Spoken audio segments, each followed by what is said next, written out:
Tako kot smo obljubili, so z nami ustvarjalci filma Bojevita kraljica noči. In sicer najprej vabim soscenarista Marjana Žiberno.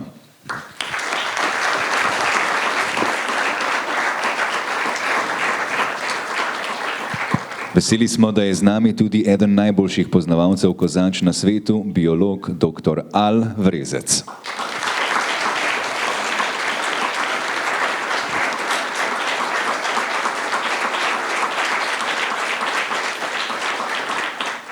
Ter seveda producent, montažer, direktor fotografije, soscenarist in režiser Matej Vranič.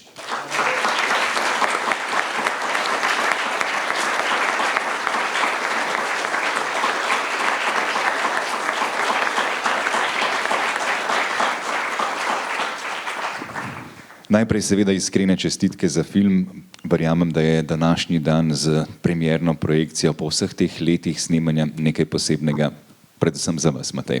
Na kakšen način lahko poveste, seveda ste kot avtor številnih člankov tudi za National Geographic Slovenija odkrivali različne teme. Kaj pa je bilo tisto, kar vas je pri Sovah kozačah tako navdušilo, da ste jim posvetili celovečerni dokumentarni film? Takole še. Najprej najlepša hvala. Tega filma seveda ne bi bilo, če ne bi bilo večjih dejavnikov, ampak prvi dejavnik, se pravi, naletel sem na en par, ki je vsaj želel sodelovati. Se pravi, da se je pustil snemati, seveda, da smo prišli mi do tega, rečemo, prijateljskega razmerja, je preteklo kar veliko časa, ampak takrat sem jaz videl, tule bi se pa lahko nekaj zanimivega znalo narediti, in se najprej razmišljal o kratki reportaži za National Geographic Slovenija, ampak potem se je začelo to malo bolj razvijati in se mi je zdelo, tole je pa vredno, da še kaj več nastane, da še ljudje vidijo, kako je to skrivnostno življenje, te dnevno-nočne plenilke. Mi je pa zanimivo bilo slišati, nekje ste napisali, marsikaj je šlo narobe. Pri snemanju dokumentarnega filma seveda gre. Kako lahko rečete, kaj so bili vsi tisti izzivi, ki so seveda po eni strani nekako naredili vso skupaj zgodbo dramatično, hkrati pa so vam nekako še začinili celoten ustvarjalni proces. Na kaj niste računali, na kaj niste bili pripravljeni, pa je seveda vseeno bilo moč to prebroditi? Ja, pri tem filmu nič ni šlo po scenariju. Nič ni šlo po planu, res, to ni hec, to govorim iskreno, ker sem bil vse do danes, ko je to prišlo ven, dan se pa lahko malo dehnem. Res, od prvega dne do zadnjega, dobro, pustimo, da se sove ne pustijo, ne sodelujejo, tako si bi želel, ne, pa nasplošno vse živali. Ampak vedno je bila neka organizacija, vedno je treba bilo usklajevati veliko dejavnikov, se pravi ekipo, potem, kako bi rekel, no, zdaj, če bi mi za kak primer povedal, tam prte smo kadr, povej, kaj je šlo narobe, ti takoj povem. In te bi lahko govorili do jutri zjutraj tule. Res. Pač slučajno, to je taka tematika, ker je stvar zelo živa, ne. Ti scenarija, tudi če ga tek lepo napišeš, to nikoli ni rečeno, da bo tek na koncu izpadlo, ker to se vse po svoje odvija, zdaj v teh letih, recimo to je moj tretji tak malo bolj celovečerni film in sem videl, da to niti nikoli ni šlo, pa tudi najbrž nikoli ne bo šlo po planu. Kozače torej nikakor ne sodelujejo na scenariju, ki je že vnaprej napisan in vse naredijo po svoje.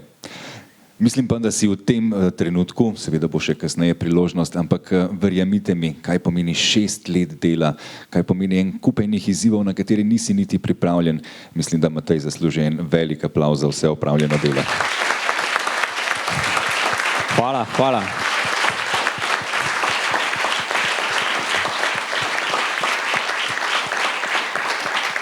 Verjamem, da bo še kakšno vprašanje prišlo tudi kasneje strani občinstva. Lahko še vprašamo doktorja Vrezca, kako ste vi sami sprejeli Matejev klic in pa dejstvo, da se bo snemal film o tako pomembni temi za vas, kot je seveda Sova kozača. Ja, seveda sem bil zelo navdušen, da je kozača, pa to znanje, ki smo ga na kozači pridobivali 30 let, pravzaprav bo dobilo epilog tudi v enem takem fantastičnem filmu. Seveda pa moram reči, ne, da tekom snemanja sva z Matejem zelo veliko komunicirala, veliko sodelovala in tako naprej.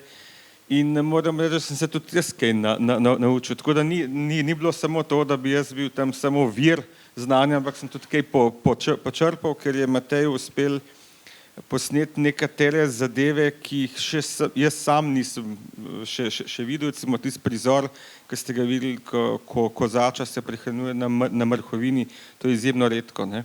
In v bistvu ga poznamo iz fotopasti, da bi pa kdo to tako posnel, ne, tega pa mislim, da na svetu ni. Pa ni edina stvar taka, ampak ta je ena taka zelo zanimiva.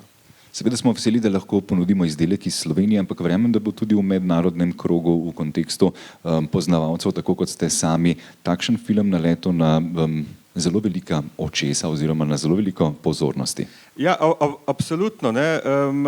Neke zgodnejše verzije filma sem celo pokazal enemu pa res največjemu poznavalcu sov in kozač nasploh, finskemu ornitologu, profesorju Pertiju Sauroli, in je bil brez besed, da so taki posnetki možni, ker je tudi sam že sodeloval pri različnih mednarodnih produkcijah na kozači, ampak tazga filma še ni bilo. Hvala, doktor Vrezec. Še vprašanje za soscenarista in sicer Marjan, kako ste pomagali Mateju pri oblikovanju zgodbe? Na kaj je bilo potrebno paziti, kako ste ga usmerjali? Ja, bolj povsem avtor sem, lahko rečem, besedila. Kot soscenarist sem bil pa, če sem čisto pošten, v bistvu urednik scenarija. Če si hočeš zamisliti scenarij o neki tematiki, jo moraš zelo dobro poznati ali jo pa proučiti. Matej je doma z Velenja, kdor ga ne pozna, če omeniš tisti, ki zmeri v gozdu, reče, a ja, to je ta, ja, vse ga poznamo, ne. Matej živi z naravo že 40 plus let in ve ogromno o naravi in kot poznavalec narave in tudi kozače, ki so se mu zelo približale in udomačile v zadnjih letih, je v bistvu ta plat, ki jo mora režiser, glavni scenarist poznati za to, da se napravi scenarij za nek film. Druga plat je poznavanje filmske tehnike, kaj mogoče sploh posnet v naravi, ker živali so strahovito nesodelovalni igralci. Prvi kadri za ta film so bili posneti pred 6 leti, celo niso vključeni v to končno izvedbo, tako da stvar je izjemno zoprna in tečna in v bistvu, da se vrnem k temu osnovnemu vprašanju, kakšna je bila moja vloga kot soscenarista, v bistvu sem bil urednik scenarija.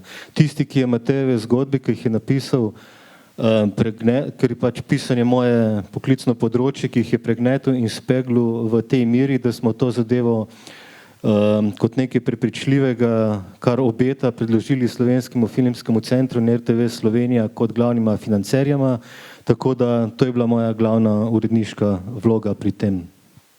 Hvala, Marjan. Kakšno vprašanje strani publike? Sem prepričan, da jih bo kar nekaj. Z dvigom roke pokažite, da imate vprašanje, potem pa počakajte še sekundico, da pride do vas mikrofon. Je tam od zgoraj ena roka? Je. Aha, ekola, mikrofon pride do vas in kar zastavite vprašanje. Hvala. Ful je smešen, ker en znanstvenik se piše Golob, ena znanstvenica se pa piše, kako že, tudi ena vrsta ptice. Slavec. Ja, slavec. Pa vi se pišete Vranič kot Vran. Pa snemate film o pticah. Veterinar je pa Račnik. Ja. Odlično opažanje, vrhunsko opažanje, tako da Matej, kaj za dodati, gre za golo naključje, seveda.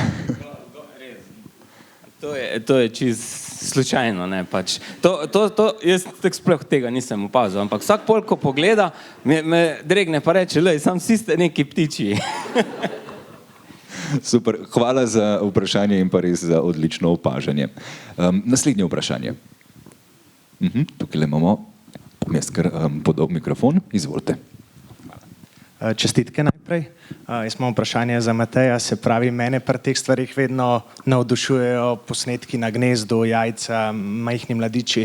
Če lahko malo poveste ozadje tega snemanja, to verjetno, je to višinsko snemanje, je to daljinsko, pa je to dolgo, da je pač kadr ta prav, ker verjetno morate tukaj tudi upoštevati varnost ptice oziroma gnezdenja. Hvala. Ja, najprej hvala. Ja, tukaj je pa taka dolga zgodba zadaj, da jaz upam, bom probal full hit povedati. Namreč jaz sem zaželel si dve stvari. Eno je posnet gnezdenje v gnezdilnici, se pravi popolnoma umetna zadeva, smo pripravili kamere že vnaprej. Drugo pa na pravem duplo, se pravi tisto, kar smo videli. Ne? In pri prvem je bilo treba naštudirati cel sistem, kako bojo kamere funkcionirale noter, kako bo to delalo, se pravi gnezdilnico, elektroniko, vse. In upati, da bo ta ptič zavzel to gnezdo. To je spet ta tretja zgodba. Tam pred leti, se pravi, če sem jaz 6 let nazaj začel to spremljati malo bolj pogosto, sem jaz najdel eno deblo, se pravi tisto bukvo veliko, ko smo videli, ampak tisto bukva je bila votla skozi dol. In bila je edin tak davčno okoli nek naravni prostor, kjer bi morda sove gnezdile. In sem splezal jaz gor, zelo jutro pa lepo naredil en tak, da sem pravzaprav to luknjo malo zafiksiral, da je lahko pol se nasulo noter te sekance in da je to postalo pol naravno duplo lahko. V upanju, da ga spet zavzame. In pol sem jaz to pustil, to naravno duplo itak niso šmirglali, da smo, te sove pa imajo mogoče eno tako zanimivo lastnost, da mogoče že pol leta prej malo nakažejo, ali jih to gnezdo zanima, ali ne. Se pravi, da hodijo malo obiskovati, to seveda mi je Al povedal. In zato smo mi že pol leta prej, se pravi v jesenskem času se že, v jesenskem in zimskem času se že malo nakazuje, ali se bo sploh gnezditev zgodila, to je prvo, in ali jih bo to zanimalo, da bojo tam gnezdile. Ne? Se pravi, mi smo imeli postavljeno in umetno gnezdilnico na njihovem gnezdišču, se pravi, zamenjali smo eno staro, pa dali našo novo filmsko, seveda, luksuz, to je bilo 2-krat večje vse, ker je moglo biti. Ne? In pri obeh so sove takoj sprejele, ne? Se pravi, sprejele, prišle so blizu, začele so se oglašati, ne? Pa nakazovati, da nekaj bo. Ampak na koncu se je zgodilo, da ni ne na eni, ne na drugi ni bilo nič. In je šlo par let dela v nič. Ne? Ok. Ampak jaz sem, preden sem na tem naravnem duplo začel gnezditi, ne, ker sem rekel, ne bom nič vznemiril, čeprav s temi sovami, ta par, ko ga največkrat enega nizga vidimo, te dve sove so se mene pravzaprav v teh letih toliko navadili, da jaz sem lahko bil tako blizu njih, kakor, ne vem, 50 metrov stran od njih. In sem lahko hodil okoli njih in sem praktično, se mi ni bilo treba skrivati nič, ampak sem rekel, vseeno ne bom motil tistega gnezditvenega obdobja in sem se celo 2 meseca pred samo gnezditvijo, ker sem videl, da prihajajo tja v duplo, sem rekel, jaz bom postavil in vse kamere, in mikrofone, in hiško, se pravi, to je komandni prostor, ki je bil 50 metrov stran, in vmes to lepo pripravljeno imel vse že naprej, kable vse potegnil in to bo moja na daljinsko vodena vsa snemalna oprema. Ne? Ampak ptiči so rekli, ne, mi ne bomo tu gnezdili. In vsa oprema je tam stala v gozdu. To, če bi prišel kak gobar, hopa, bi lahko vse pobral. In bi šlo za par 10 000 evrov robe. Ne? In pol se je zgodilo ravno to, kar smo mi videli v filmu. V filmu smo videli to, da je sova gnezdila čist nek druge, v enem podrtmo štoro. Ne? In pol tisto gnezdo izropa kuna. Jaz slučajno tisto gnezdo najdem, mogoče še sam to dodam, koliko se to stvari komplicirajo, da si res, zakaj je toliko problemov bilo ves čas. Jaz slučajno najdem, oni so bili sredi valitve, mladiči se še niso zvalili, jaz najdem tisto gnezdo in pol, najprej je, ok, 3 dni je deževalo, pol je snežilo, one so bile čisto snego, tako da so sam, ne vem, 20 metrov snega je padlo, je bilo par dni ful snega.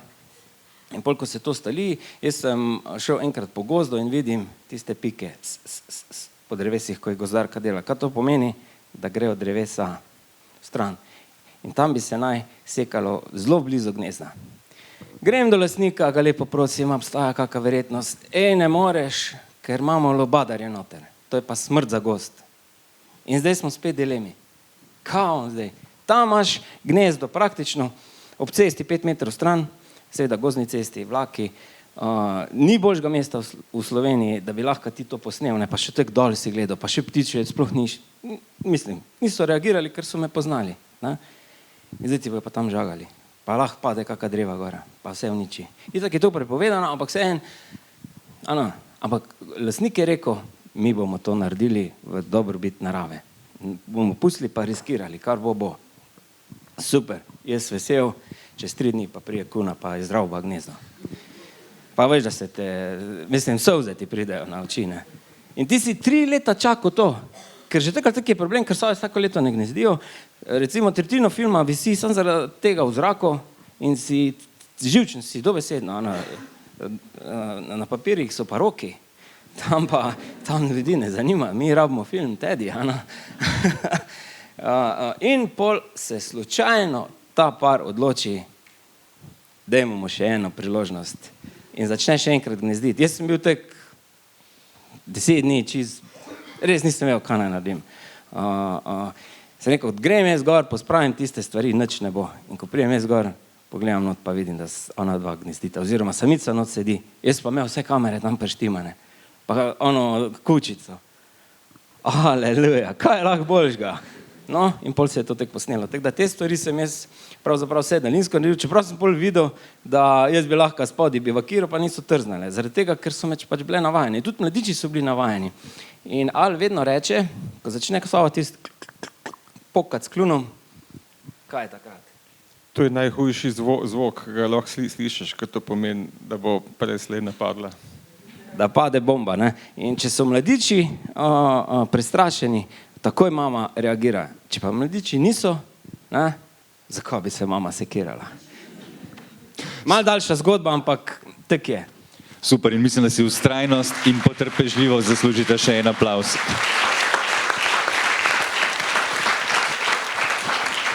Super, hvala za vprašanje. Naslednje vprašanje. Aha. Jaz imam 2 vprašanji. A to je isti namen filma kot pri filmu Divja Slovenija? Kaj bi, to če isti namen? Filma. Ja, mislim, film je naravoslovni. Rečemo, da bi bil ta film neka nadgradnja tistega prejšnjega, tako da če vam je bil ta mogoče še kaj bolj všeč, mi to ful veliko pomeni. Če pa je bilo isto, mi pa tudi isto pomeni. Pa zakaj je bilo tam, ko je kuna izropala, zakaj je bilo risano? To je pa bilo ravno zaradi tega, ker to je pa zelo težko posneti. In že tako, mislim, že sam sebi se včasih čudim, kako mi sploh kaj rata posnet, ne. In pol, zdaj, jaz sem imel posneto vse do tja, celo zgodbo, ker jaz sem predvideval, da bojo to mladički, pa vse, pa mes lahko kamere pustil, pa se danes to, moram povedati, da 10 let nazaj jaz tega filma sploh ne bi mogel posneti, ker tehnologija je v teh letih tak napredek naredila, da v bistvu so nam zelo visoko dovršene tehnologije dokaj dostopne. Ne? In zdaj mi je spet manjkalo to in pol sem rekel, to tudi ni bilo scenarijo predvideno, nič, niti da bomo tam onmo štoro snemali, to ni bilo, In pol sem rekel, da zaključim to zgodbo, jo probamo nekako animirati. Pa še mogoče zanimivost, ta fant, ki drugače zelo dobro riše, on nikoli ni videl sove v življenju, nikoli ni videl kune v življenju, zdaj pa ti nariš, kako se to nekako premika. In jaz sem mogel zato prav ekstra iti posnet, vse te poze živali, seveda v počasnenem posnetku, da je on izbral pol, teto slikico izrežemo, narišemo. Tako da tu so bili pa drugi problemi. Super, hvala za vprašanje. Vidim, da je tamle od zadaj še vprašanje. Imam samo eno vprašanje. A se one sploh tuširajo? To vam bo pa strokovnjak odgovoril. Če se tuširajo. Sove imajo zelo rade vodo, tako da zelo rade kakšno lužo poiščejo in se kopajo. Ne? Zdaj, tuširajo se pa tudi, takrat, ko fejs dežuje, se velikokrat tudi nastavljajo. Zdaj je bolj znan sicer za druge sove, ampak tudi pri kozačju. Tako da za perje zelo skrbijo na tak in drugačen način, ker če ne bi bile zelo hitro mrtve. Tako da je za njih to zelo pomembno. Super, hvala za vprašanje. Mislim, da je bilo še eno. Moje vprašanje je pa, zakaj ste si izbrali sovo? Za koga je zdaj to vprašanje? Za mene ali za Mateja? Za oba dva. Ja, No, če jaz povem, ne, jaz bom to mogoče malo bolj na raziskovalni način razložil. Sove so izjemno zanimive, ker so nočni plenilci. Plenilci pomeni, da so na vrhu prehranjevalne verige in nam kažejo pod sabo celoten ekosistem. Če kaj vzpodje v ekosistemu, pri miših, pri drevesih, karkoli narobe, se to tudi pri sovah pozna. Poleg tega so pa zaradi svoje nočne aktivnosti nekako izvzete iz življenja vsega ostalega. Če bi recimo preučevali kragulja, ki je bil tudi, pa orle, pa tako, to so dnevne živali. In tam so te odnosi zelo kompleksni, ki jih je zelo veliko. Pri sovah je pa malo bolj enostaven, tako da nekako, jaz sam sem si izbral sove kot mojega vodiča, tako malo po Harry Potterjevsko, vodiča v ta svet gozdnih ekosistemov. Zdaj pa mogoče še ti poveš. Ja, zakaj sem si pa jaz bral sovo, sicer sem že prej malo omenil en del. Od vseh živali so meni itak najljubše ujede pa sove. In pol naletiš na en par, ko je pripravljen sodelovati. To je treba izkoristiti. Sam za to. Super, hvala za vprašanje. Naslednje vprašanje? Aha, izvoli. Moje vprašanje je, ene imajo oranžen kljun, ene pa rumen kljun. Ja. Ja, zdaj tle sta več možnosti, tudi barva perja se menja, ne? Pero je s keratina, tako kot kljun. In se tudi potem menja sama barva tega kljuna, ne? Moramo pa vedeti, da lahko kljun tudi umazan. Če ste dobro gledali, je bil malo krvav tudi, ne? Ker sove pač s tem trgajo plen in pride malo bolj rdečkast, ne? Ampak je tako, ker pa ljudeh, tudi ljudje imamo različne barve vsak, tako da je od tega to odvisno. Hvala za odlično opažanje, zelo dobro si videla te razlike. Naslednje vprašanje. Aha, tamle imamo že eno roko, ampak tukaj le damo prednost mlajšim. Zakaj pa sova takoj ne napade, ko vidi plen, ampak čaka? Čaka zato, ker mora prvič biti prepričana, da še kdo drug na tisto miš ne čaka, ne? In bi lahko skočil na njo in mora biti 100% prepričana, da jo bo zadela. Ne?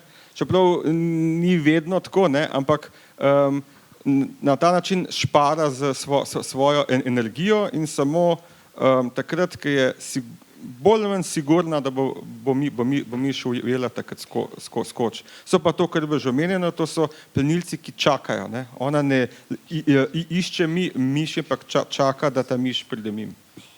Super, še eno odlično vprašanje, hvala. Mislim, da je bila tukaj le še ena roka gor. Izvolite. Najprej hvala za res čudovit film.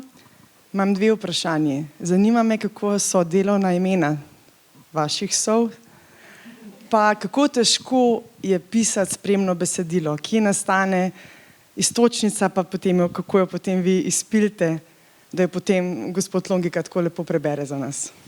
Sove, s katerimi sem delal, jih nisem poimenoval. Res, nobenih imen nisem delal. Ta drugi del bo pa Marjan povedal. Ja, piljenje besedila ni glih tako zahtevno kot snemanje, na srečo, ne, zahteva pa precej več napora, predvsem pa časa, da se razne podrobnosti uskladi. Namreč ponekod je recimo težava slika, ki je ni dovolj v ozadju. Jaz bi mogoče še kaj bolj dolgo povedal, ampak če preprosto ni razpoložljive slike ali če bi posamezni posnetki bili kadri predolgi zaradi dolgega besedila, je treba besedilo skrajšati. Tako da jaz sem v bistvu na tem malo specifičen način dela, začel je montirati film tako rekoč sočasno s tem, ko je snemal posamezne kadre. To je bila groba montaža, tako da je bil v bistvu film že pred enim letom približno skoraj da finalno zmontiran in na ta finalno zmontiran film sem jaz potem začel pisati besedilo. In prvo besedilo, prvo verzijo, ko sem naredil, je nastala, mislim, da konec oktobra lani, sfiniširali smo jo pa letos julija junija z veliko usklajevanja posameznih verzij. Kar se strokovne plati tiče, je seveda tukaj imel Al čez roko, poslušal je, prebral je stvari, kar sem zapisal, ne, po vseh teh letih druženja s sovami sem že tudi jaz kar razmeroma veliko vedel o njih, po drugi strani so pa tudi finese, ki sem jih mogoče kljub temu vedenju povedal nekoliko narobe in te stvari je potem Arne pilo. Tako da, Matej na koncu. Tako da ja, to je en proces, ko je treba besede obračati, dokler niso take, kot morajo biti. Na koncu nekako mora izgledati kar nekako samoumevno in nikjer, ko poslušaš to besedilo, nikjer te ne sme nič posebej zmotiti. Če se reče, ja, sej kar v redu, nikjer ni nič narobe, pol veš kot avtor besedila, da si dobro opravil delo, pa seveda tukaj imel Matej roko čez, ker so veliko brusla posamezne detajle, včasih sva si malo roke lomila, čigava bo veljala, ampak v veliki večini primerov je Matejeva. Matej je perfekcionist, izjemno natančen, dosleden in tam, ker je obveljala njegova, moram reči, da je z razlogom. No. Tako da pisanje besedil je, tako kot vsaka stvar, proces, ki zahteva čas. Imamo že novo vprašanje na balkonu, samo še za hip vprašam, res nimajo nobenih poimenovanj, ali date kakšno ime sovam, a so to številke, na podlagi katerih jih zabeležite? Mečkaj me je presenetil, Matej, da ni delovnega imena, ona, on, kar... Vse sove imajo ime, ki je številka, ne? In ta številka je napisana na obročku in ko nekdo najde to sovo, ponovno ujamemo, preberemo in vemo, katera je. Ena sova je pa res v moji karieri, ki sem pa jo imenoval sem jo Uralka, to pa predvsem zato, ker je bila stara 19 let. Odlično. In je gnezdila.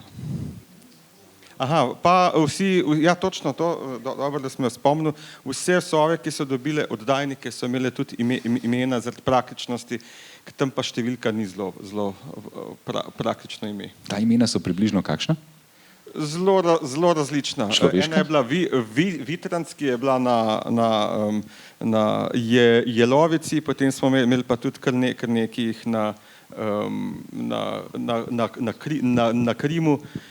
Zdaj pa ne vem točno, kakšna imena smo vse dejali. Hvala za dodatna pojasnila. Tamle gor imamo vprašanje, kar izvolite. Zakaj ste dal noter del, ki je lovil lisice, nekaj, pa mu je pa prišla sova, pa ga je v glavo nekaj zadela? Ja. Sej ne, da mi ni bilo všeč, v bistvu mi je bil en najboljših delov, ampak zakaj ste dal noter? Zato, ker film pravzaprav mora vsebovati tudi take zanimive elemente, se pravi živali in ljudje.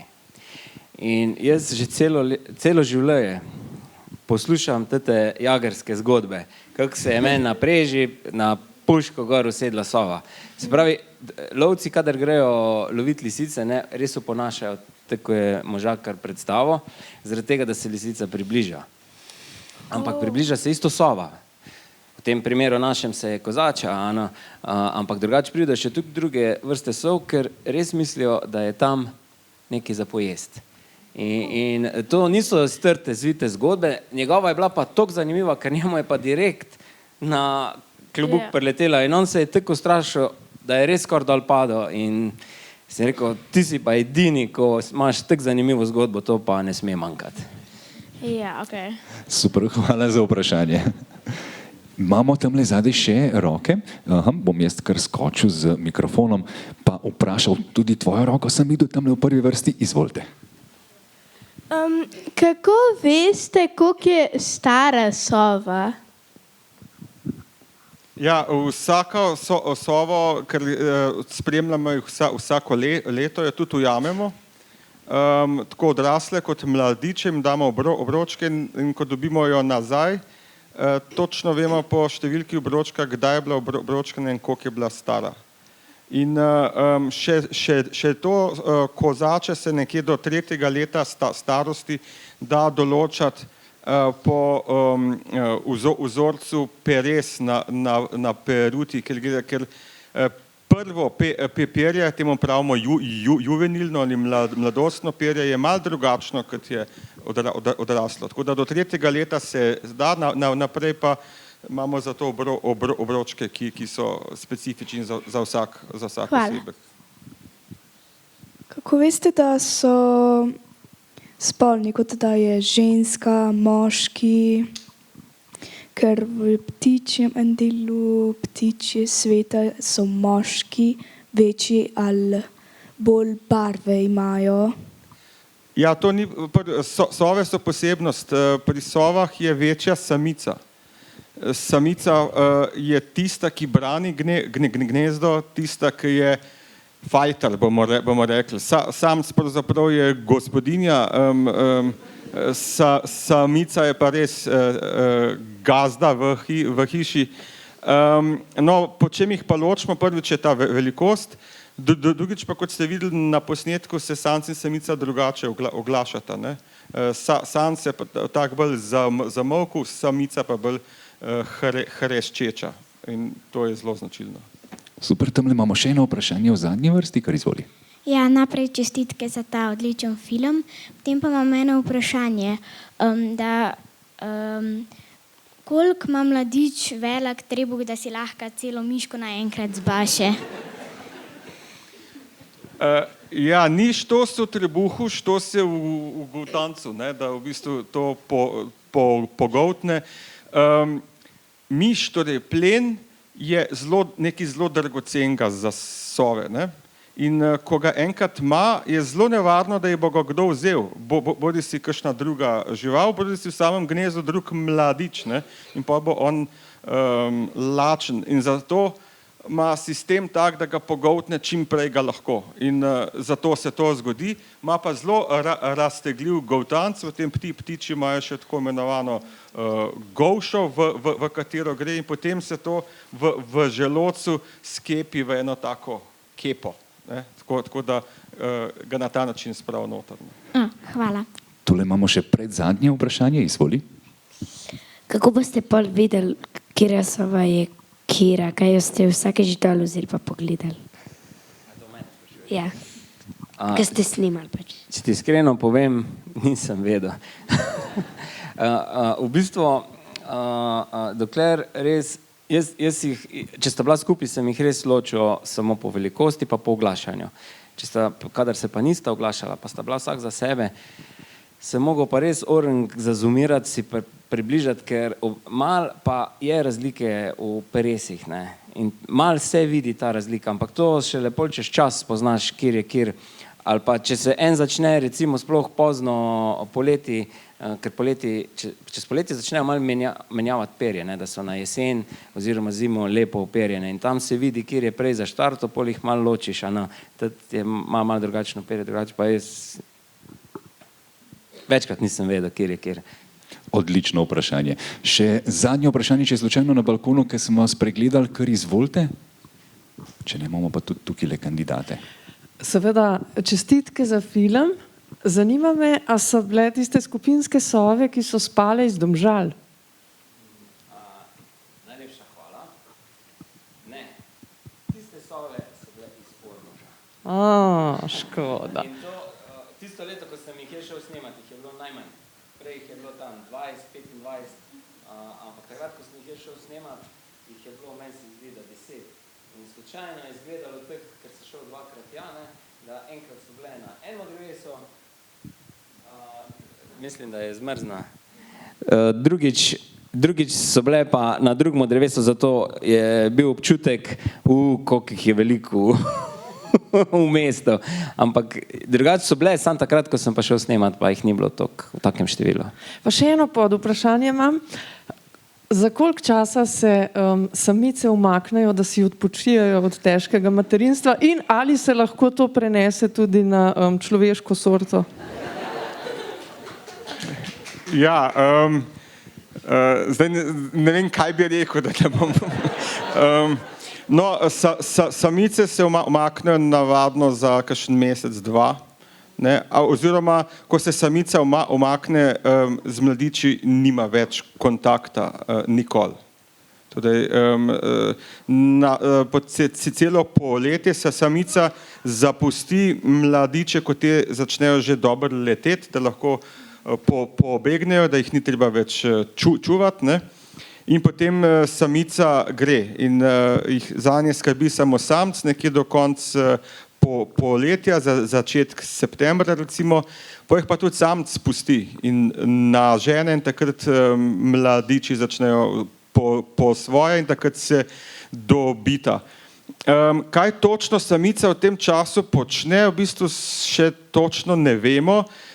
Vemo pa pri enih drugih sovah, recimo pri močvirski uharici so kolegi na Škotskem samico označili in so isto mislili, da samica gre pa počiva, pa se perje semenja.